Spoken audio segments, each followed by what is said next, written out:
As you get older, your legs weaken first, long before you feel it, resulting in a loss of control, a loss of balance, and for far too many individuals, a fatal fall, which is the leading cause of traumatic death among the elderly. But it does not have to be this way. Simple lifestyle modifications can help to turn things around. Hello, health champions. Today we'll speak about the top 10 foods to help strengthen your legs.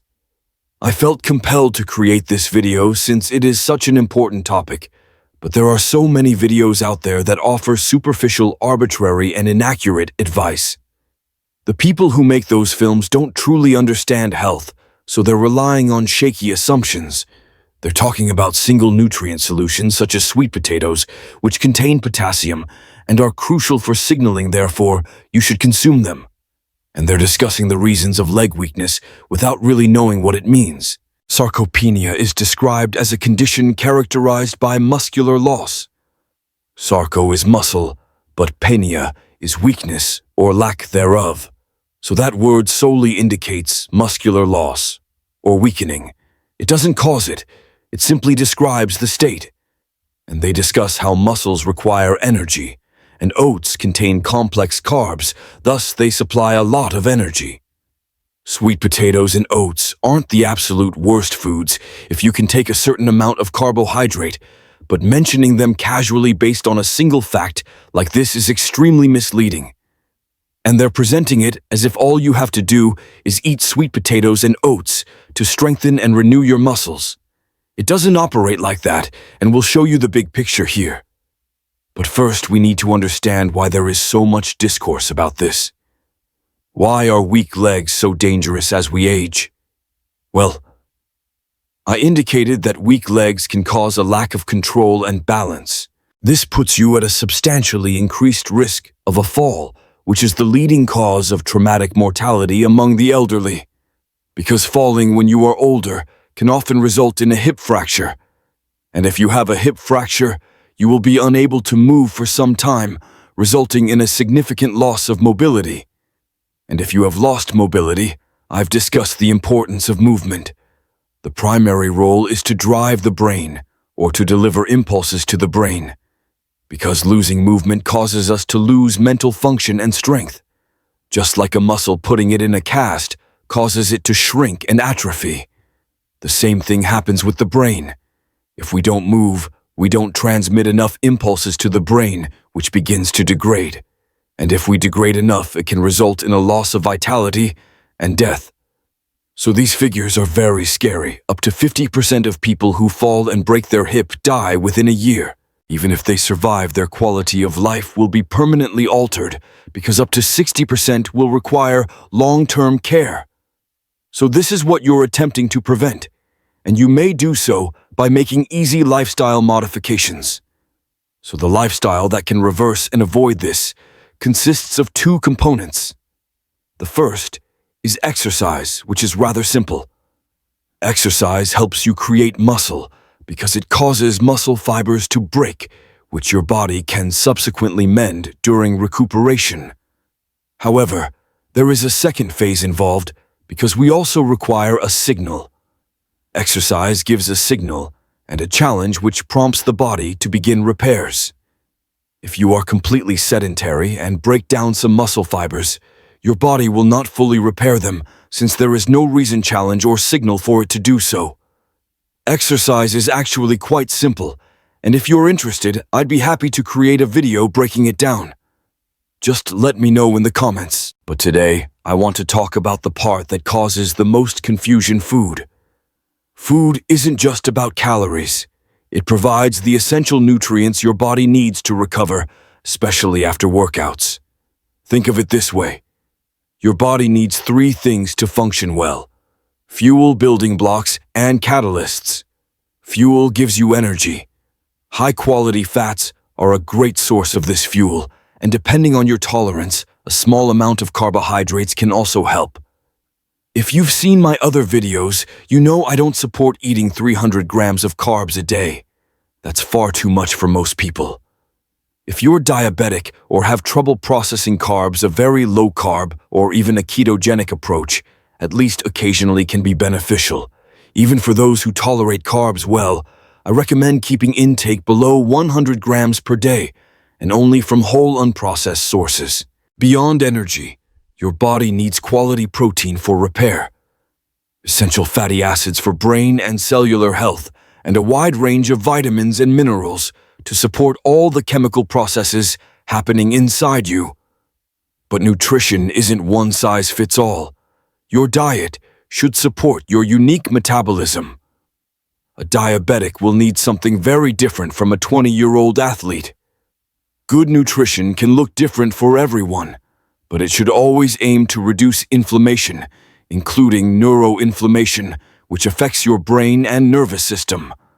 Chronic low-grade inflammation can interfere with your body's ability to communicate properly, and that can derail even the best training plans. So if you want to fuel your body right support, healing and perform your best, it all starts with understanding your food. As a result, your neuromuscular connections require nutritional support. If you don't have the appropriate signals, you're just in a condition. A muscle is useless without the right signal and time. So when we talk about the keys to not falling, we're referring to strength, balance, and coordination, which is a combination of muscle and signal. If your neurological system isn't healthy, or if you have a lot of neuroinflammation, this won't operate as well as it should. But why do the muscles in the legs break down faster than those in the rest of the body? You can lose up to 50% of your quadriceps muscle in 30 days of full inactivity, such as being in a coma or on complete bed rest, and this is roughly equivalent to what you accomplish in 30 years of sedentary behavior. So while a coma or bed rest are severe examples of muscle breakdown, we're doing the same thing to ourselves with a sedentary lifestyle, since we're not challenging the body on a regular basis. That indicates that between the ages of 60 and 70, we can lose 50% of our muscle strength, quadriceps, and leg strength. So it's normal for people in that age range to have less than half of their muscles left. Legs deteriorate faster than other muscles because they have more rapid twitch fibers, and these muscle groups tend to atrophy and break down more quickly. So here are 10 dishes with explanations in no particular sequence. Number 1, eggs, which must be eaten with a yolk to reap these benefits. So full eggs have an amino acid called leucine. They're high in amino acids in general, but leucine specifically stimulates muscle growth via the mTOR or mammalian target of rapamycin signaling pathway. Don't bother about the name. It is simply a route that promotes muscular growth. Eggs are also high in choline, which is a precursor to acetylcholine, the neurotransmitter that the body utilizes to activate muscles. Eggs also include vitamin B12, which is extremely necessary for signaling. A deficiency of B12 can often lead to neuropathy because impulses do not travel. B12 also helps to maintain the myelin sheath, which is responsible for insulation. The signal is transmitted by the outer layer of the body's electrical connections, as well as the nerves. Eggs also contain critical fatty acids, such as EPA and DHA, which the body requires to create the proper sort of cell membrane. So every cell in your body requires them, including nerve cells and muscle cells. And with the right forms of fat in the cell membranes, you get healthy cells that can send the right signals. You may have heard that eggs are high in protein and amino acids. Indeed, it is superior to mother's milk, and they're roughly the same. Eggs provide the highest percentage of accessible amino acids for the human body. I'd also like to note the quality of the eggs. When I mention these, keep in mind that pasture-raised eggs are those produced by chickens that move around, eat bugs and grass, and receive sunlight. These eggs contain 2 to 7 times more of the critical nutrients mentioned above. Number 2. Salmon. Salmon and other fatty cold water fish such as sardines and mackerel rank second in terms of food intake.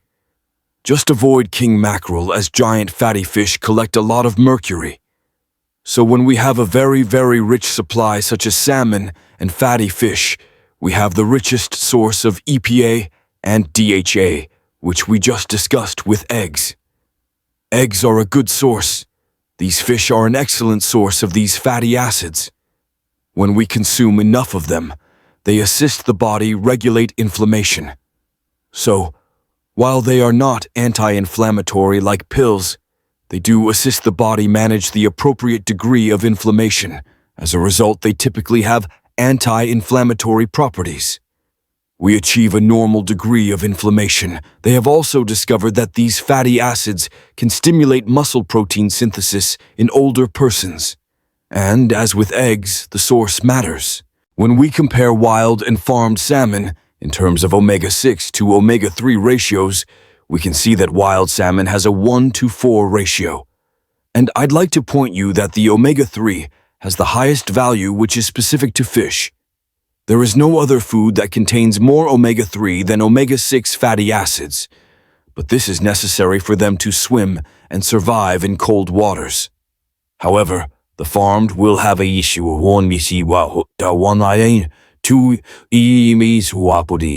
2 ratio. Again, the omega-3 content is higher, but you can see the significant difference between wild and farmed.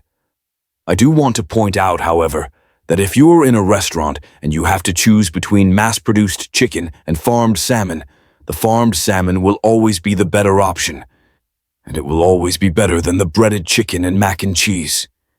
These fish are also a great source of protein.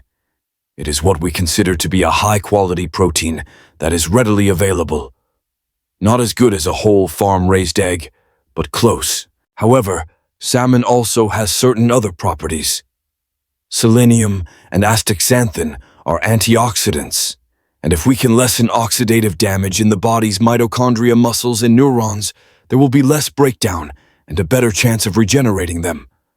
In addition, both eggs and fatty fish include vitamin D, which has the ability to alleviate inflammation.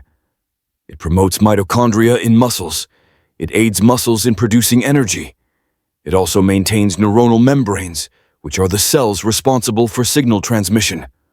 Overall, we can observe that it promotes an improvement in strength balance and energy generation. The third food option is grass-fed beef, and it contains something called creatine. Creatine phosphate is a common supplement among bodybuilders, and it simply attaches to a carrier. It transports phosphate molecules. So when the body produces ATP and cycles back and forth between ADP and ATP, which is how we transfer and make energy available in the body, we can do so more efficiently if we have a little more creatine. We can now convert that ATP back to energy a little faster. Number 3, beef. Beef is highly high in bioavailable iron. Furthermore, iron is essential for the production of red blood cells. If we have adequate iron, they will grow quite enormous. They get to the proper size. And of course, iron is used to transport oxygen. It is part of the molecule that transports oxygen for us. Additionally, beef is high in vitamin B12. B12 also helps to mature red blood cells. On top of that, B12 promotes nerve conduction. So these two variables work together to ensure that we get signals to the muscle and that oxygen is delivered to the muscle, which is obviously required for muscles to operate, grow, and repair. Beef is also high in zinc, which aids in muscle healing. Beef is one of the proteins we regard to be of excellent grade. Its high bioavailability allows us to extract amino acids and grow muscles. And I talk a lot about grass-fed beef versus grain-fed beef, and I urge that you try your best. I talk about it a lot because there is a difference when we compare grass-fed to CAFO to mass-produced beef, and when we compare omega-3 fatty acids, we can have up to 5 times as much beneficial omega-3s in grass-fed as in mass-produced. When it comes to an antioxidant known as conjugated linoleic acid, grass-fed has 2 to 3 times as much. Grass-fed contains 2 to 3 times more vitamin E. So, if you can obtain it, especially for something as inexpensive as ground beef, I strongly suggest grass-fed. However, if you're in a restaurant, can't find grass-fed, or can't afford it, ordinary will still be far superior to any high-carb sugar or processed dish. Number 4. Yogurt. And we're not talking about the fat-free flavored sugar-laden stuff that has more sugar than most desserts. We're talking about unsweetened full-fat yogurt. If you like Greek yogurt, you'll receive a strained yogurt with more protein, but I'd still recommend ordering it full-fat. In Greece, Greek yogurt contains approximately 10% fat. Most of the time in the United States, when you purchase Greek, you're getting fat-free, which means they've probably added something else to achieve the correct consistency. So personally, if I had to choose between fat-free Greek yogurt and full-fat normal, I'd go with the latter. I would try to make it as tart as possible, since it means that the bacteria have used a lot of the milk sugar, which means that there are more bacteria in there, and if you can't find a good one, you can always make your own. Yogurt also contains bacteria known as probiotics, which support your microflora or biome, and when your microbiome is functioning properly, you absorb nutrients more effectively. You can make more of the nutrients you eat available to your body, as well as lessen inflammation, because a healthy flora helps to calm things down there. A lot of inflammation in the body is caused by a lack of bacteria, which prevents the body from effectively breaking down and processing foods. And yogurt contains calcium, which is required for appropriate muscular contraction, signaling, as well as animal protein. Number 5, bone broth, which contains collagen, which helps with the rebuilding, healing, and maintenance of your joints, ligaments, and intestines. So we discussed the stomach. If you can help repair it, you'll have less inflammation and be able to absorb more nutrients, among other benefits. However, maintaining joints and ligaments is vital for strength because when you are in pain, your muscles shut down to defend themselves. And if you have a lot of inflammation, aches, and pains, you will have reduced mobility and move less. So by supporting the connective tissue and supportive structures, you can increase both mobility and strength. Bone broth also contains glycine, an amino acid that helps reduce chronic inflammation and promotes neurological serenity. It also contains a high concentration of glutamine, an amino acid that aids in the reduction of neuroinflammation and the healing of leaky gut. The gut-brain axis exists because a leaky gut usually leads to a leaky brain. All of those inflammatory substances in the gut can leak into the bloodstream and enter the brain, which is why there is so much emphasis on the brain-gut axis. Number 6, vegetables. And I'd stress non-starchy vegetables and leafy greens. You can consume a large number of these without exceeding your carbohydrate and blood sugar limits. And these vegetables are high in minerals like magnesium and potassium, as well as vitamins like folate, a B vitamin, vitamin K1 and K2 polyphenols, and nitrates. Nitrates are a precursor to nitric oxide, which aids vasodilation and blood circulation. They also have a tendency to lower inflammation, particularly systemic inflammation. Even though your body does not require polyphenols, which some people consider plant toxins or poisons, they are extremely necessary. They are not for you. They provide nourishment for your intestinal microorganisms, and there are many different types of them, so the more you eat, the more diverse your microbiome bacteria will be, which again supports the gut-brain axis, and that's how we reduce a lot of this inflammation. They also fuel your mitochondria, not in the sense of providing calories or anything, but mitochondria provide all of your energy. Many of these substances act as catalysts, assisting the mitochondria in this process. Number 7, nuts and seeds. They also contain high levels of magnesium and zinc. Some of them, particularly flaxseed and chia seed, contain high levels of omega-3. It is not as nice or useful as the one in fish oil because it is the final result. However, these plant products contain ALA or alpha-linolenic acid, which can be converted into EPA and DHA, but we do so inefficiently. It does, however, help us maintain the omega-3 to omega-6 ratio, even if it is not converted to the final product. They also include some vitamin E and protein. So how do these help? For muscle contraction and relaxation, we require sodium, potassium, calcium, and magnesium. We have all of these in right ratios. We may now contract and relax. We prevent muscle cramping. They are also required for nerve transmission tissue regeneration and the creation of neurotransmitters, which are little substances that help nerves communicate. Number 8. Legumes, also known as beans. And here we have lentils, chickpeas, and black beans. And I haven't talked much about these before because so many of my films have been focused toward diabetics, individuals with metabolic issues, and those attempting to go extremely low carb. And these are not exceedingly low carbs, but rather moderate carbs. You can also incorporate them in moderation. And they do include protein, iron, potassium, fiber, B vitamins, and polyphenols. So this helps support your microbiome. It becomes fuel and food for the bacteria in your gut, particularly the type of fiber found in some of these legumes, as well as the polyphenols, which are quite distinctive. So include some beans if your metabolism tolerates them, and you're not aiming to go keto because these don't fit into that picture. However, if you can handle certain carbohydrates, you can help to diversify your microbiota by including them in little amounts. These beans also contain arginine, a nitric oxide precursor. So, we discussed how nitrate becomes nitric oxide. Here's another component that contributes. Number 9, berries. My favorites here will be raspberries, blueberries, blackberries, and strawberries. And they're so good because they're high in fiber, nutrient-dense, and low in sugar and carbs. At least some of the berries include anthocyanins, which aid to prevent neuroinflammation.